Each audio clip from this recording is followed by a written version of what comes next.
ధర్మ జిజ్ఞాసులకు శుభాశీస్సులు. చూడండి, నాకు కామెంట్ బాక్సుల్లో వారి వారి యొక్క అభిష్టాన్ని తెలియచేస్తూ కొంతమంది పెడుతుంటారు మెసేజ్లు. స్వామి పలానా అంశాన్ని నాకు తెలియచేయండి అని. అది వారు అందరినీ దృష్టిలో ఉంచుకొని అడిగే ప్రశ్న అయితే నేను తప్పకుండా దానికి అలాంటి వీడియో చేసే ప్రయత్నం చేస్తాను. పూర్వము మంగళచండీ గురించి కొంతమంది అడిగారు, వారికి చెప్పినాను. కొంతమంది మానసాదేవి గురించి అడిగినారు, అది చెప్పినాను. మరికొందరు రుద్రాక్ష వైభవాన్ని గురించి అడిగినారు, అది తెలియచేసినాను. అట్టివారిలోనే రాధాదేవి యొక్క వైభవాన్ని తెలిపమని మనకు ప్రశ్నించినారు ఒకరు, కామెంట్ బాక్స్లో పెట్టారు. రాధన గురించి ఏం చెప్తావు నాయన? రాధన గురించి చెప్పటం అంటే అనేక మంది ఏమంటారంటే రాధాదేవి యొక్క ప్రస్తావన కల్పితమండి. ఒకవేళ వాస్తవమైతే పంచమవేదమైనటువంటి మహాభారతంలో ఆమె ప్రస్తావన లేదు, భాగవతంలో కూడా లేదు అని వాదించేవాళ్ళు కొంతమంది ఉంటారు. కానీ పద్మపురాణంలోనూ శ్రీదేవి భాగవతంలోనూ రాధ యొక్క వర్ణన ఉంది. నేను పూర్వం మీకు చెప్పినాను, పరమాత్ముని యొక్క మూల ప్రకృతి యొక్క స్వరూపాలు, అవ్యక్తంలో ఉన్నటువంటి పరమాత్మ, పరాశక్తి, మూల ప్రకృతి కొన్ని శక్తులుగా మనకు ఎదురుగా వచ్చి నిలిచిందని. వాళ్ళలో లక్ష్మి అని, సరస్వతి అని, గాయత్రి అని, మంగళచండి అని, తులసి అని, గంగా అని, దుర్గా అని, ఇలాంటివన్నీ మనం మూల ప్రకృతిది. వాళ్ళలో పరమాత్మను ప్రేమతో ఆరాధించే తత్వం ఏదైతే ఉందో, ప్రేమతత్వం, దాన్ని రాధ అని అంటారు. ఇక్కడ చూడండి, ఒక యోగ రహస్యం ఉంది. ఏమిటంటే పరమాత్మను చేరుకోవాలి అంటే ఏం చేయాలి? మాయను జయించాలి. మాయ అంటే ఏమిటి? పంచభూతాలు, మనస్సు, బుద్ధి, అహంకారం అనే 8. వీటిని కూడుకున్న దాన్ని ఏమంటారు? మాయ అంటారు. ఇప్పుడు మనందరం కూడా మాయ అనేటటువంటిది ఇది త్రిగుణాత్మికమైనటువంటిది, సత్వరజస్తమో గుణాలతో కూడుకున్నటువంటి ప్రకృతి. ప్రకృతి సత్వరజస్తమో గుణాలు. మనస్సు, మనస్సు 3 అక్షరాలు. ఇక్కడ అఖండమైనటువంటి పరాశక్తి, అది పరాశక్తి పరమేశ్వరునొచ్చు, పరమాత్మనొచ్చు, నువ్వు ఎన్ని పేర్లు పెట్టుకున్న తత్వం ఒకటే. అది సహస్రారం నుంచి కిందకు దూకింది, ధారైంది, వచ్చి కుండలినిలో నిక్షిప్తమైంది. పైనుంచి కిందకి దూకేటప్పుడు ఏమైంది? అది ధార, అంటే ధారైంది. మనం అంటాం కదా, ధార అంటే ఏంది? పైనుంచి కిందకి ఒక ధారలా పడుతుందండి అంటాం కదా. అలా మనకు కుండలినిలో నిక్షిప్తమైంది. పరమాత్మను అర్థించి పరమాత్మ సేవ చేసి జ్ఞాన మార్గం ద్వారా మనము స్వామిని ఆరాధించినప్పుడు కుండలిని మేల్కుంటుంది. అప్పుడు ఏమవుతుంది? అది పైకి ఎగబాగుతుంది. పైనుంచి దూకింది ధార అయితే కింద నుంచి పైకెక్కేది రాధ. ధార తిరగదెప్పండి, రాధ. అర్థమైందా? అంటే నీవు పరమాత్మను చేరుకోవాలి అనే సంకల్పం నీలో ఉంటే దానికి తోడుగా నిలబడి నిన్ను పరమాత్మ వైపుకు నడిపించే శక్తి ఏదైతే ఉన్నదో ఆమె రాధ. అర్థమైంది? ఈమె ప్రకృతి స్వరూపిణి. ఆ ప్రకృతి స్వరూపిణి భగవతి భువనేశ్వరి అంటారు ఆమెని. ఆమె రెండుగా విభజింపబడింది, రెండు మహాశక్తులుగా విడింది. ప్రధానంగా వారిలో ఒకటి రాధ అయితే మరొకటి దుర్గా. దుర్గా గురించి నేను తర్వాత చెప్తాను. ఇక్కడ మనకు రాధా ప్రసక్తే ఉంది. ఇక్కడ ఇదేదో నాకు కల్పితం కాదు సుమా. భాగవతము, ఇది దేవీ భాగవతము 9వ స్కంధము 50వ అధ్యాయంలో రాధా ప్రసక్తి, రాధా దివ్యమైన మంత్రము, రాధా యొక్క స్తోత్రము నిక్షిప్తమై ఉన్నాయి. అతి రహస్యమైనటువంటివి. ఎందుకంటే యోగపరమైనటువంటి విషయాలు అందరికీ చెప్తే అర్థం కావు. చూడండి, దక్షిణ దిశలో రాధా ప్రసక్తి ఉండదు. మనకు తెలిసినటువంటిది ఏంది? రాధ శ్రీకృష్ణ పరమాత్ముని యొక్క ఒక ప్రియురాలు, వాళ్ళిద్దరూ ప్రేమకు ప్రతిరూపాలు, ప్రకృతి పురుషులు అని మాత్రం తెలియదు. వాళ్ళిద్దరూ ప్రేమికురాలు. దానికి రాధ మీద అనేకమైనటువంటి కథలు చెప్తూ ఉంటారు. ఇక్కడ ఆ కథలకు ప్రస్తావన లేదు. రాధను ఆరాధించటం అంటే మూల ప్రకృతిని ఆరాధించటమే. మోక్షపేక్ష కలిగినటువంటి వాడు, పరమాత్మను ప్రేమతో దర్శించాలి అనుకునేటటువంటి వాడు రాధను ఆరాధిస్తారు. మనకు దక్షిణ దిశలో రాధ అనుష్ఠానము, రాధారాధన అతి స్వల్పమైనట్టుంటారు. మీరు బాగా గమనించుంటారు. నాకు తిండకపోతే రాధే రాధే అని వాళ్ళు రాధా నామస్మరణ చేస్తూ ఉంటారు. రాధ యొక్క గొప్పతనం అంతటిది. కనుక ఈ యొక్క రాధ కృష్ణుని యొక్క ప్రాణశక్తి అయితే, దుర్గా బుద్ధిశక్తి. కృష్ణ పరమాత్మకు ఉండేటటువంటి శక్తులు ప్రాణశక్తిని తీసుకుంటే ఆమె ఎవరు? రాధ. అంటే రాధ అనేటటువంటి ప్రాణశక్తి కృష్ణుడికి ఆధారం అన్నాడు. అలాగే బుద్ధి కావాలి కదండి. ఆ బుద్ధి శక్తి ఎవరందంటే దుర్గా అయింది. ఇక్కడ మనకు రాధా యొక్క అద్భుతమైనటువంటి మూలమంత్రం ఉంది. ఈ మూలమంత్రానికి ఇది రహస్యము అని అన్నారు. ఇది రహస్యం అన్నారు. ఎవరైతే అర్థిస్తారో, ఎవరైతే రాధ మీద ప్రేమ ఉందో, రాధ ద్వారా పరమాత్మను చేరుకోవాలి అనేటటువంటి సంకల్పం ఉంటుందో, అట్టి వారికి మాత్రమే ఈ రాధా రహస్యాన్ని చెప్పమని మనకు పురాణం చెప్తుంది. ఇది ఎవరికంటే వారికి చెప్పకూడదు. ఎందుకని జిజ్ఞాస ఉండదు కదండి. ఇప్పుడు నేను పేరు చెప్పాను, నేను మంత్రం చెప్పాను, ఇదేనా అనేటటువంటి ఒక అశ్రద్ధతా భావం నీలో ఏర్పడుతుంది. ఎప్పుడు అశ్రద్ధతా భావము నీలో కలిగిందో నీకు సిద్ధి లభించదు. అదే నువ్వు శోధించినావనుకో, శోధించి కష్టపడి వచ్చినటువంటి విషయానికి ప్రాధాన్యత ఇస్తుంది. ఈరోజు ఉద్యోగం చేసినావండి, నీకు శాలరీ పడింది, జోబీలు వేసుకొని బయలుదేరినావు. మార్గ మధ్యంలో పోతుంటే రోడ్డు మీద ఒక 500 రూపాయలు కట్ట లభించింది, దాన్ని తీసుకున్నావు, అనాయాచితంగా వచ్చేసింది.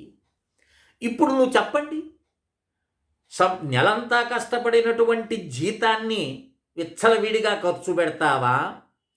రోడ్లో ఎట్టిగా పడి ఉన్నటువంటి పైకాన్ని తీసుకొని విచ్చలవిడిగా ఖర్చు పెడతావా? దేనికి విలువనిస్తావు? నెలంతా కష్టపడి సంపాదించిన దానికి ఇది కూడా ఇస్తావు నువ్వు. ఇది అందరికీ తెలిసిన విషయమే. అలాగే శోధించి గురువు ద్వారా గ్రహించేటటువంటి మంత్రానికి ఆసక్తి ఉంటుంది. పుస్తకాల్లో చూచి పలాని దగ్గర గ్రహించి చేస్తే అంత విలువ ఉండదు. అయ్యో, నాకు గురువుగారు పరమ పవిత్రమైనటువంటి మంత్రాన్ని నాకు ఇచ్చినాడు అనేటటువంటి శ్రద్ధాభావంతో వాడు జపం చేస్తాడు. శ్రద్ధవాన్ లభతే జ్ఞానం అని అన్నాడు గీతాచార్యుడు. శ్రద్ధతో చేసినప్పుడు నీకు ఆ జ్ఞానం లభిస్తుంది కదా. కనుక ఇలాంటి ముఖ్యమైన రాధా మంత్రానికి మాయాబీజాన్ని తోడు చేస్తారు. మాయాబీజం అంటే అది మీకు తెలియకపోవచ్చు. మాయాబీజం అని ఒకటి ఉంది, హ్రీం అనే మాయాబీజం. ఆ మాయాబీజాన్ని మంత్రానికి జోడిస్తారు. అలా జోడించి జపం చేసినట్లయితే సర్వాభీష్టాలు నెరవేరుతాయి అని మనకు రహస్యమైనటువంటి విషయం. వాంఛలు నెరవేరుతాయి, వాంఛలు నెరవేరుతాయి. వాంఛలు లేవు, మోక్షానికి పోయేదానికి నీకు మార్గము సులభం అవుతుంది. ఇక ఈ రాధాదేవి ఎక్కడుంటుందండి అంటే రాసమండలవాసిని అని అన్నారు. అంటే బ్రహ్మలోకానికి పైన ఉండేటటువంటి గోలోకంలో ఇక్కడ అమ్మ కొలువై ఉంటారు. ఎవరు? రాధారాణి. కృష్ణ పరమాత్మ కూడా ఆ గోలోకంలోనే ఉంటారు. ఇది పెద్ద కథ అనుకోండి. ఆ రాధాదేవి నుంచే లక్ష్మీదేవి ఆవిర్భవము, తర్వాత దూర్వాసుని యొక్క శాపానికి ఇంద్రుణ్ణి లక్ష్మి వదిలేయటము, మళ్ళీ క్షీరసాగర మదనము, ఆ మదనంలో అమ్మవారు బాలసముద్రంలో నుంచి ఉద్భవించటం, ఇవన్నీ చాలా కథలు ఉన్నాయి. కనుక ఈ యొక్క స్తుతి ఉంది. ఎలాంటి స్తుతి అంటే రాధాదేవిని గురించి రహస్యమైనటువంటి 7 శ్లోకాల స్తుతి ఉంది. ఈ 7 శ్లోకాల స్తుతిని చెప్తున్నాడు చూడు. ఇదం స్తోత్రం త్రిసంధ్యం యః పఠేద్రాథాం స్మరన్నరఘం న తస్య దుర్లభం కించిత్ కథాచిశ్చ భవిష్యతి అని మనకు శ్రీదేవి భాగవతం చెప్తుంది. ఏమిటి? ఈ స్తోత్రాన్ని ఎవడైతే త్రిసంధ్యల్లో పఠేద్ రాధాం, రాధ గురించి వచ్చిన ఈ శ్లోకాన్ని పఠిస్తారో ఆ నరులు, వాడికి దుర్లభము నా తస్య దుర్లభం అన్నాడు. వాడికి దుర్లభము కానటువంటిది ఏది ఉండదు, అన్ని సునాయాసనంగా వాడికి లభించి తీరుతాయి. త్రిసంధ్యల్లో నువ్వు జపం చేసేట.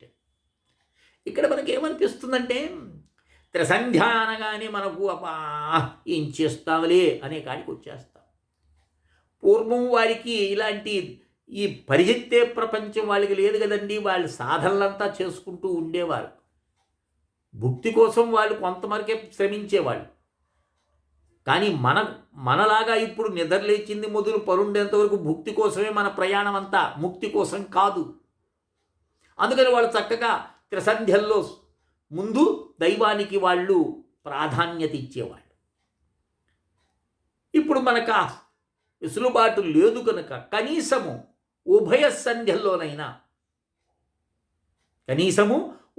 సంధ్యల్లోనైనా ఆ మహాశక్తి మాయాశక్తి స్వరూపిణి, మూల ప్రకృతి స్వరూపిణి అయినటువంటి రాధాను మనం కానీ అనుష్ఠానం చేసినట్లయితే ఆ 7 శ్లోకాలు అమ్మ అనుగ్రహానికి పాత్రులవుతారు.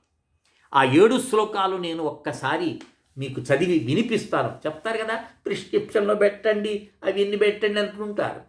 నేను పూర్వం కూడా చెప్తాను, పెట్టలేను ఆయన, చెప్తాను రాసుకోండి. రాసుకోలేనటువంటి వారు నాకు వాట్సాప్కి మీరు మెసేజ్ పెడితే మీకు నేను ఆ స్తోత్రాన్ని పంపిస్తాను. 9966690246కి. ఇప్పుడు మీరు రాసుకునే ప్రయత్నం చేయండి. చూడండి.